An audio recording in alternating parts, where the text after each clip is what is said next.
Here's a secret unlock to make sure all your senses, your metabolism, and your bone mass remain healthy as you age. Gaining and keeping as much muscle mass as you naturally can.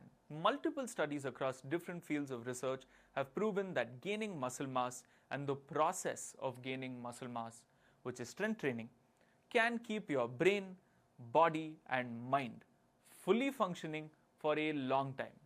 Now, when I say gaining muscle, most people assume they'll eventually look like Arnold Schwarzenegger in his prime just by training naturally a few hundred times and by doing a few thousand repetitions of weight. That's a joke, bro.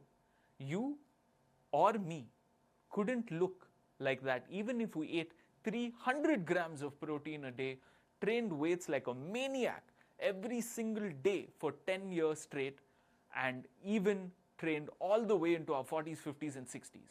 In fact, gaining muscle naturally is one of the hardest and most time-consuming processes for your body.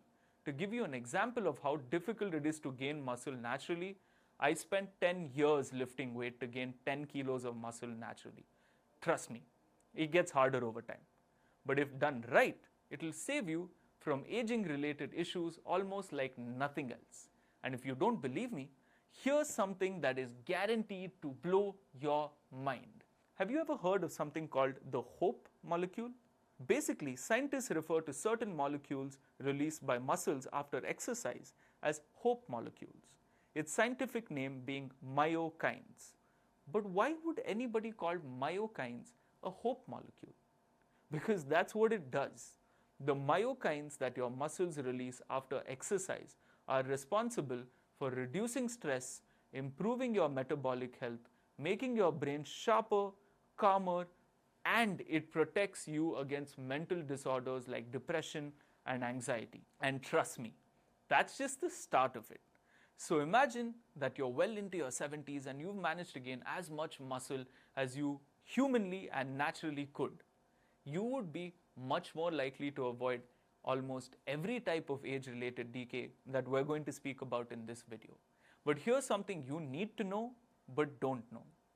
What happens to muscle mass as you age if you don't exercise or eat enough protein? This is where it gets interesting.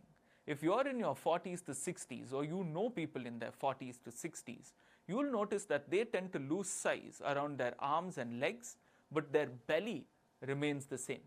That's because of sarcopenia, which is just the fancy science term for age-related muscle loss.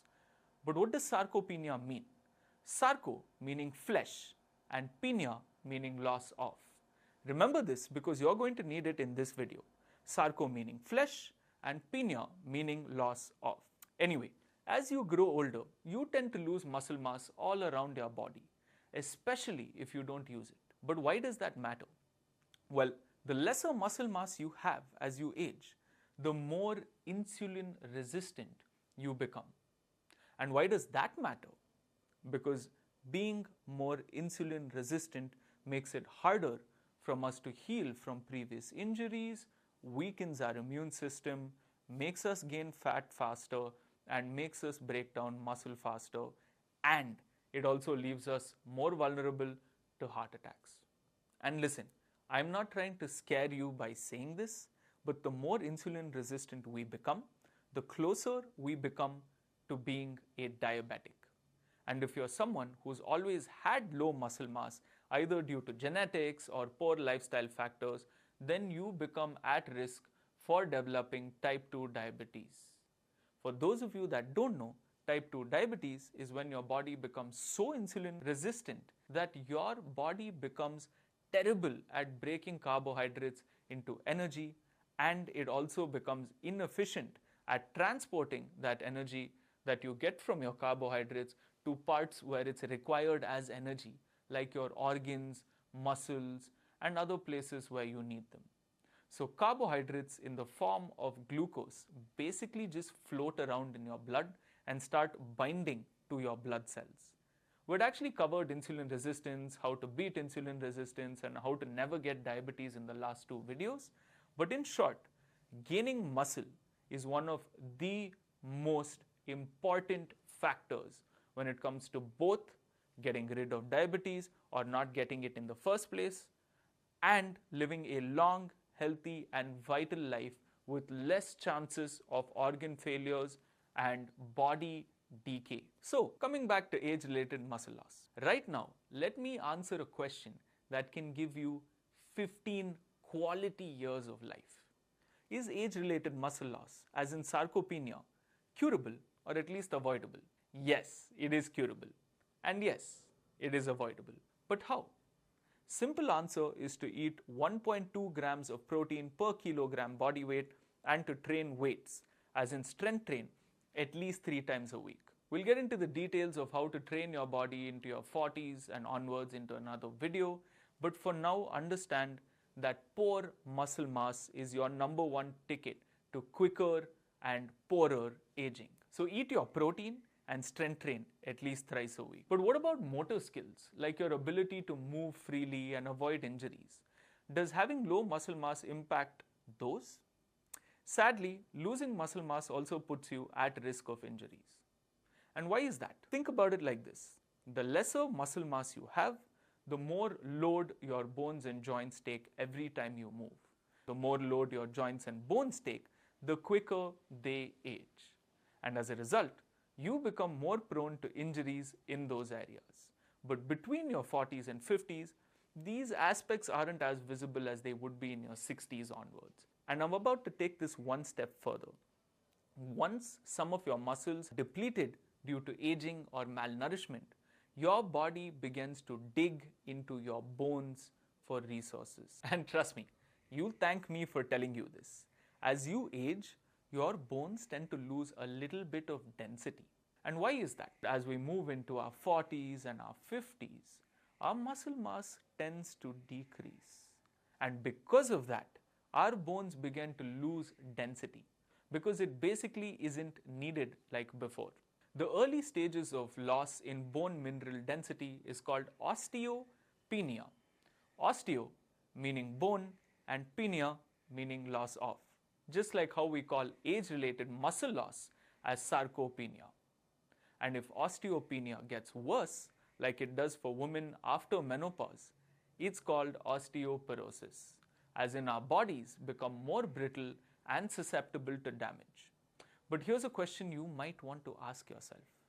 Shouldn't obese people actually have good bone mass if lifting weight is helpful for holding on to bone density because they're fatter and they hold on to more weight? Funnily enough, that's true. But there's a catch to it. Just because your bones are dense doesn't mean that they're less susceptible to damage or fracture. Wait, what?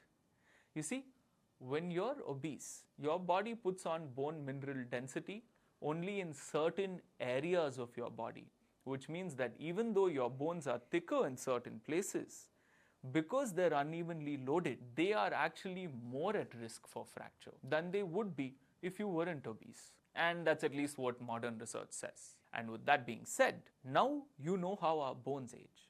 And if you're somebody who loves thinking or having their own thought process, I need to tell you something insane. The risk of brain disease for people in their 40s is barely 5%. But by the time these people reach their 70s, almost 30% of the population has a risk of brain disease. So basically, your risk of getting a brain disease goes up by almost 6 times in just 30 years. So let's answer an important question. How does the brain age? And how can we stop ourselves from becoming that 70-year-old that suffers from brain disorders like Alzheimer's, Parkinson's, and dementia? Well, your brain reaches peak maturity at the age of 30, and it begins to decrease in size as you grow older, especially if you're not using it well. The two main areas of the brain that shrink are two extremely important regions for us humans. Number one, the hippocampus, and number two, the frontal lobes. For those of you that don't know, the frontal lobes are responsible for attention and focus, problem solving, retrieving memory, making judgment, emotional regulation, speech production, and a lot more. So basically very important. Now imagine what would happen if that keeps shrinking. And to make things worse, the hippocampus is the part of your brain that helps in the formation of new memories and learning. So basically, as you age, the two most important parts of your brain take a hit, not to mention the decrease in both gray and white matter in the brain. Now, is there a way to solve this? Actually, yes. There is a no pill way and a no surgery way to make sure that you keep your brain's abilities even into your late 80s. And I'll reveal that answer as we reach the 3 pillars of longevity. So stay focused.